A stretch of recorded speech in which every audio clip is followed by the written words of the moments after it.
મોરબીમાં સાંસદ વિનોદભાઈ ચાવડા અને ધારાસભ્ય કાંતિ અમૃતિયાને હસ્તે વિવિધ રોડ રસ્તા, ભૂગર્ભ ગટર, લાઇટ, પાણી સહિત માળખાગત સુવિધાના વિકાસ કામોનું ખાતમુહૂર્ત કરાયું છે।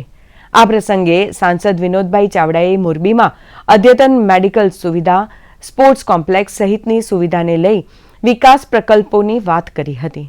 ધારાસભ્ય કાંતિ અમૃતિયાએ નાગરિકોને અપીલ કરતા કહ્યું હતું કે મોરબીમાં રોડ, રસ્તા, ભૂગર્ભ ગટર અને સ્વચ્છતા સહિત વિવિધ બાબતે તકેદારી રાખે અને સહયોગ આપે।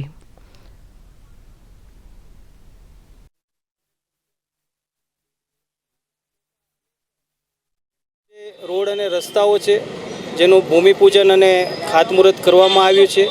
મોરબી શહેરની માળખાકીય સુવિધાઓ છે એને મજબૂત કરવામાં આવશે। સરસ મજાના આરસીસી રોડનું નિર્માણ કરવામાં આવશે।